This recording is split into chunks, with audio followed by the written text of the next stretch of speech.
बिस्मिल्लाहिर्रहमानिर्रहीम। अस्सलाम वालेकुम। क्या हाल है आप सबका? उम्मीद करती हूँ कि सब ठीक ठाक होंगे, खैरियत से होंगे और अल्लाह ताला सबको खैरियत से रखे, खुश रखे, आबाद रखे। तो अभी जो है मैंने अपना व्लॉग स्टार्ट कर दिया है और अभी हम जा रहे हैं शॉपिंग के लिए, क्योंकि कपड़े तो ले चुके हैं और वो अभी आपको मैंने दिखाए नहीं है, लेकिन कपड़ों की शॉपिंग हो गई है, स्टिच होने के लिए दिए हुए हैं। अभी सिर्फ रहती है जूतों की शॉपिंग, ज्वेलरी, चूड़ियाँ, तो वो वाली आज करनी है क्योंकि उसके बाद दिन बहुत कम रह गए और अभी फिर जो है लास्ट के डेज़ होते हैं, ताक रातें होती हैं, तो फिर रोज़े के बाद तो बहुत ही मुश्किल होता है। तो अभी जो है इस वक्त 1 बज रहा है, चलते हैं, फिर वापस आकर इफ्तार की भी तैयारी करनी है, तो अभी फटाफट से जाते हैं बाज़ार। और ईद का मज़ा जो है वो चूड़ियों के, ज्वेलरी के, मेहंदी के बगैर तो बिल्कुल भी नहीं आता। तो वो सारी चीज़ें, अभी छोटी छोटी चीज़ें लेने में टाइम भी लगता है, तो वो लेने के लिए जा रहे हैं अभी हम। और बाकी जो है वो जूते खुद से लेने हैं सबके। और बस फिर बाकी देखते हैं कि छोटी छोटी बहुत सारी चीज़ें जो होती है ना, वो पहले याद भी नहीं रहती, वहाँ पर जाके याद आती हैं। तो अभी चलते हैं फटाफट से, क्योंकि वापस भी आना है और फिर इफ्तार भी बनाना है। आज की वीडियो को यहीं से स्टार्ट कर रही हूँ। वीडियो पसंद आए तो प्लीज़ वीडियो को लाइक ज़रूर कर दीजिएगा। तो चलते हैं।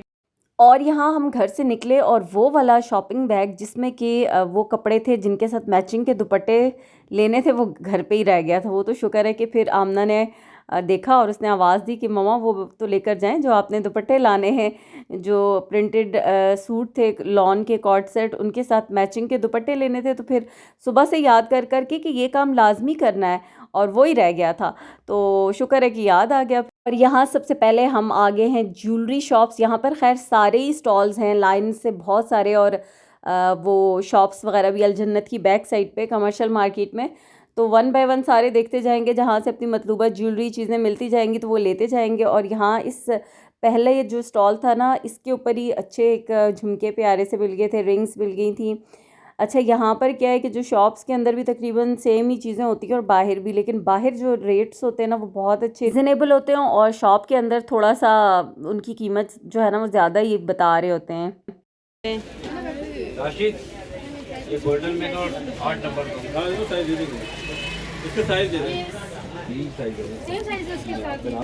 नहीं है मरियम का कलर बहुत प्यारा है ना इसमें, कलर वो वाले खुद से मैंने भी गैस करें हमने कौन से खुद से लिए जूम मैंने किस पे किया। अच्छा, ये बस सारे बहुत ही खूबसूरत खुद से हैं, हमने यहाँ से ले लिए हैं। हमने हर रो में से एक लिया है, ठीक है। हमने टोटल 5 खुद से। ये काम बहुत खूबसूरत है यार। 8 नंबर 2 पत्ते वाले में ये वाला दिखाया मम्मा जो मैंने लिए। तुमने ये लिया? यही लिया मैंने। ये ना दिखाया मम्मा, ये गंदे वाले हैं। गंदे नहीं है, सारे अच्छे हैं। उधर मरियम ने जहाँ से लिया ना, मरियम कह रही है वो ना दिखाए।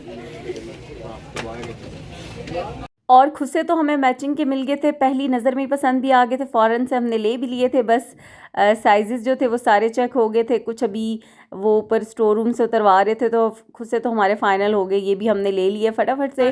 और ज्वेलरी अभी चूँकि कभी एक जगह से किसी एक की मिल रही थी, एक जगह से दूसरी की। और ईद पे जो जहाँ पर लड़कियाँ होती हैं ना, जिस घर में बच्चियाँ होती हैं, तो वहाँ ही रौनक होती है, और ईद की जो मज़ा और रौनक उसी घर में होती है। हम खुद भी माशाल्लाह से काफ़ी सारी बहनें हैं, थी हैं, मतलब बहनें तो है, उस वक्त की बात कर रही हूँ कि थी, तो बड़ा मज़ा आता था। ये चूड़ियाँ, मेहंदी और ज्वेलरी वगैरह। और हमारा जो टीनेज वाला सारा टाइम जो गुज़रा वो कराची में गुज़रा, तो जो चांद रात की रौनक थी, जो चांद रात को स्पेशली चूड़ियाँ पहनने के लिए जाते थे ना, वो मज़ा, वो रौनक, वो कहीं भी कभी भी नहीं देखी। और ना ही खैर अब कोई उस तरह से, मुझे नहीं लगता कि कोई जाता होगा, मे बी वहाँ जाते होंगे, यहाँ का नहीं पता। तो बहुत मज़ा आता था। और वो इतनी खूबसूरत मेमोरीज़ हैं चांद रात की कि मतलब अच्छी लगती हैं। रिकॉल करो अपनी मेमोरीज़ को ना, तो वो टाइम बहुत अच्छा लगता है, याद आता है। और जैसे हमारी अम्मी लाज़मी हमें ईद पे ऐसा होता ही नहीं था कि चूड़ियाँ, मेहंदी, ज्वेलरी ये सारी चीज़ें लेकर देती थी। अच्छा तो अब क्या है कि शुक्र है कि बच्चों का भी होता है ना कि बच्चों को शौक़ भी हो आगे से। तो मेरी भी बच्चियों को शौक़ भी है और वो बड़े मतलब इन चीज़ों को एंजॉय भी करती हैं, लेती भी हैं, पहनती भी हैं और मुझे भी बहुत अच्छा लगता है कि मैं उनको सब कुछ लेकर दूँ। और घर घर आए तो 4:45 बज रहे थे और जब घर आकर बस मैंने तो अपनी चादर उतारी और अब मैं किचन में आई हूँ ना, तो थोड़ी देर मुझे समझ नहीं आ रहा था कि क्या करूँ। सिर्फ़ एक ये था कि जाते हुए मैं जो वाइट सॉस थी ना फ्रोज़न, उसको बाहर निकाल कर गई थी और ये मुझे था कि वाइट सॉस पास्ता बना लूँगी, बाकी साथ में आज सिर्फ पकोड़े ही बनेंगे, यही मुझे लगता है, क्योंकि अभी इतना थक चुकी हूँ कि और तो कोई काम नहीं है। और बच्चों को मैंने कहा था कि ड्रिंक्स बना के रख लो ज़रा ढेर सारी, बादाम वाला शरबत भी बनाओ, रूह अफ़ज़ा भी बना कर रखो ठंडा होने के लिए, क्योंकि प्यास बहुत सख्त लग रही है। तो यहाँ पर मैं उसके लिए पास्ता के लिए चिकन काट रही हूँ और फिर बाकी बच्चे भी जो साथ साथ ना मेरे काम कर रहे हैं, उनको पहले कहा था मैंने घर जाकर ये मत कोई कहना कि बस अब हम थक गए, मैं भी थक गई हूँ बहुत ज़्यादा। तो इसलिए ये जो छोटे छोटे काम है ना, ये शरबत वगैरह बनाने वाले, ये तो खैर वैसे भी रोज़ बच्चे ही करते हैं, तो मैंने कहा था टाइम से कर लेना।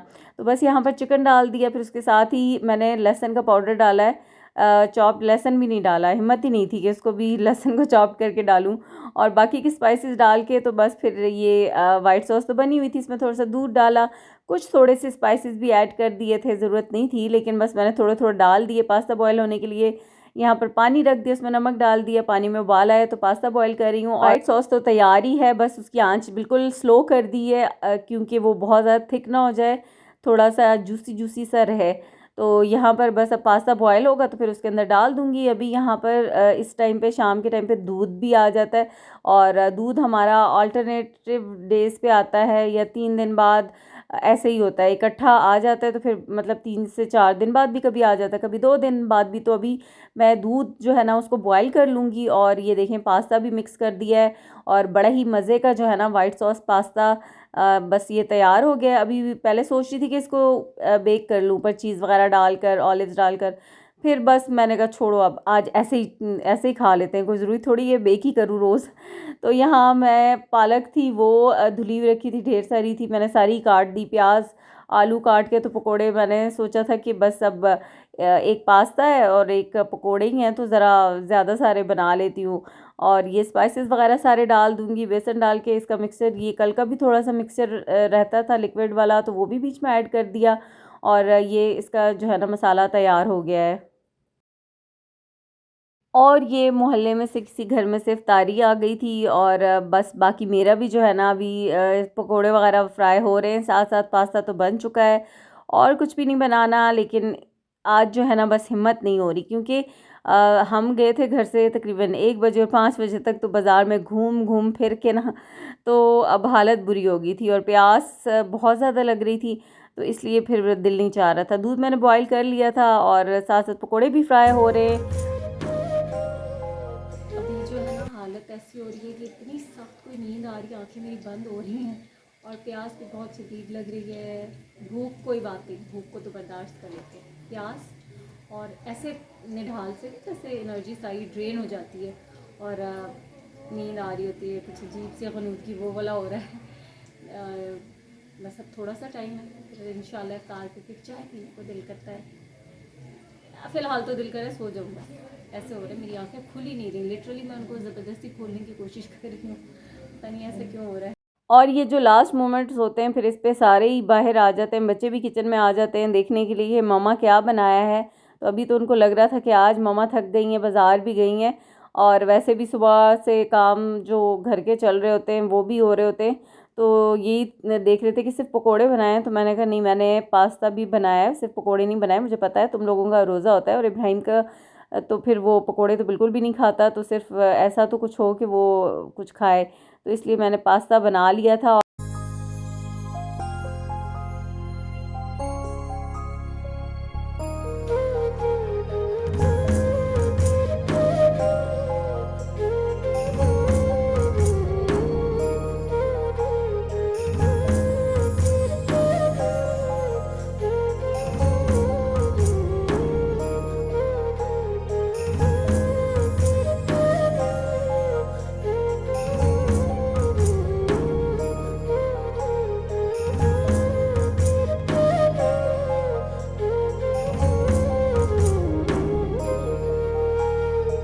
और बस पकोड़े भी फ्राई हो गए हैं और बड़े ही ज़बरदस्त किस्म के पकोड़े, क्रिस्पी से पालक ढेर सारी है ना इसमें, तो बहुत ही मज़े के पकोड़े बनकर तैयार हो गए हैं। बस टेबल पर रखते हैं चीज़ें और इफ्तार करेंगे। फिर इसी के साथ मैं आपसे भी चाहूँगी इजाज़त, दुआ में याद रखिएगा। वीडियो पसंद आए तो वीडियो को लाइक कर दीजिएगा, चैनल को भी सब्सक्राइब करें और इंशाल्लाह नेक्स्ट वीडियो में आपसे होगी मुलाकात। इसी के साथ अल्लाह हाफिज़।